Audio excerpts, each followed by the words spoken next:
सोनम चंद।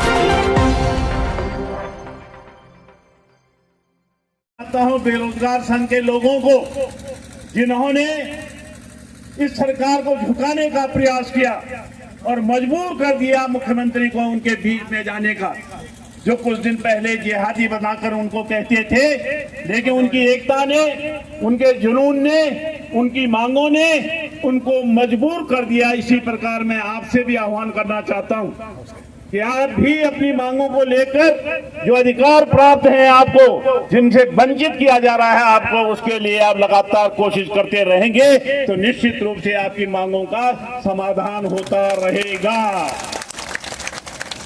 आज सबसे बड़ी चिंता, सबसे बड़ी दिक्कत तो ये है कि स्मार्ट मीटर लगाए जा रहे हैं और यहाँ पर हम फार्मर्स बैठे।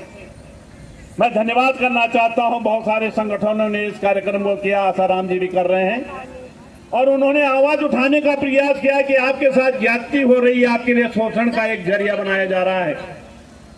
एक और आपके पास आमदनी नहीं, दूसरी शोषण के लिए आपके ऊपर तलवार लटकी हुई है। हमारा ये कहना है कि क्या पुराने मीटर गलत थे?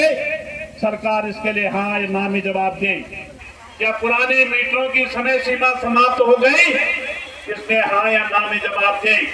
कोई भी मीटर लगाया जाता है उसकी समय सीमा होती है, और मैं समझता हूं अभी 20 साल तक उन मीटरों को चलना चाहिए था, जिनको हटाने का प्रक्रिया चल रही है। आपको ये भी बताना चाहता हूं कि चंद लोगों को उनकी जेबें भरने के लिए आपको शोषण का शिकार बनाया जा रहा है। आपसे पैसा वसूल कर उन लोगों के सामने भेजा जाएगा जिन्होंने इसका ठेका लिया।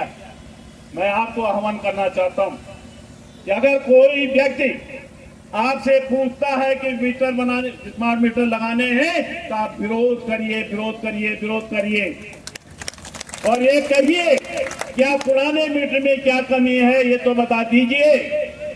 ये सरकारी धन का उपयोग किया गया था, हमारी जेबों से पैसा लगा था।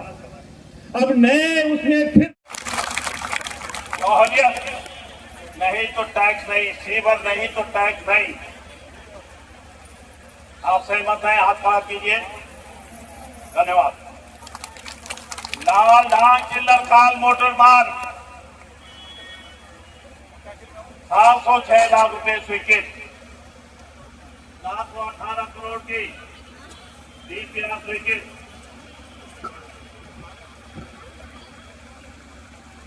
उलझा दिया सरकार ने। अगर सरकार ने उलझाया है तो सुलझाएगा कौन?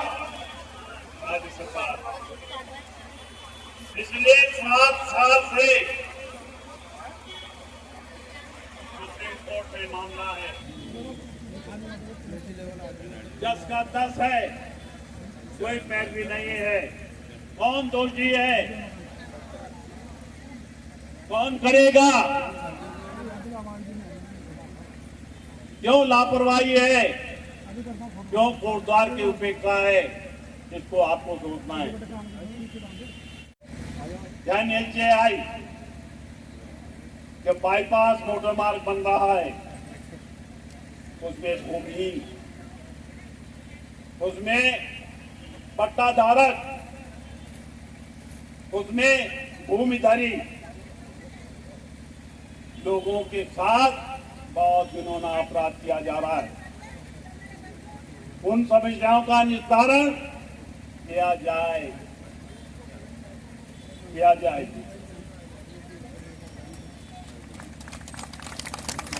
कौन करेगा?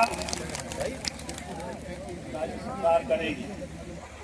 हमने, अगर लालपानी क्षेत्र के लोग यहाँ पर हैं तो बताना चाहता हूँ, हम लोगों ने को नदी के किनारे किनारे एक मार्ग बनाया था, जिस पर डामरीकरण भी कराया था। उसको क्यों नहीं बनाया जा रहा है? हम लोगों ने 45 करोड़ रुपए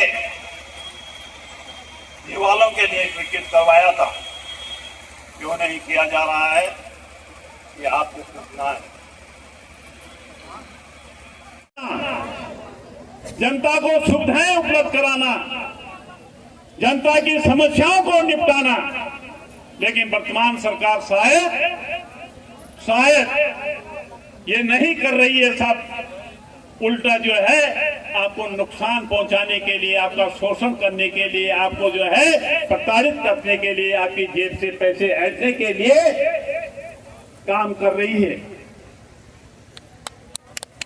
अभी आज हमने महात्मा गांधी का जो सत्य के आधार पर आग्रह किया है, ये बातें सत्य हैं लिखी हुई इसमें, और ये आग्रह किया है सत्याग्रह के माध्यम से। समस्याओं का हल नहीं होगा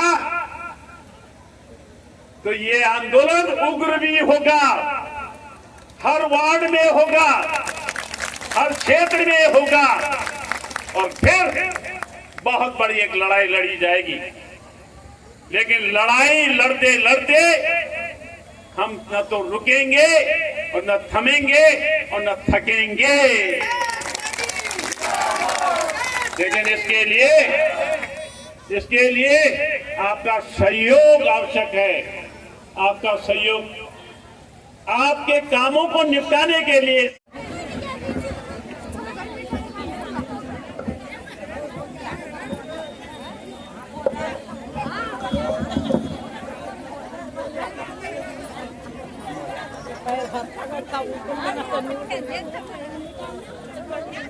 वह है जो 21 बिंदुओं का है। मैं आपको विश्वास दिलाता हूं कि महामहिम राज्यपाल महोदय को इसको जो है तत्काल आज ही कार्रवाई हेतु जो है प्रेषित कर दिया जाएगा। धन्यवाद। हमारी राज्य सरकार से मांग है कि आखिर क्यों ठोस पैरवी नहीं कर रहे हो। वो मामला जहां पर 7 साल पहले था आज भी है। ये रोड हमारी लाइफलाइन है। ये रोड हमारी यहाँ आजीविका के साधनों को वृद्धि करने वाला है। यहाँ के लोगों की आर्थिकी को बढ़ाने वाला है। यहाँ के लोगों को व्यवसाय और व्यवसाय को सुदृढ़ बनाने में काम आने वाला है। चिटपुट जैसे फैक्ट्री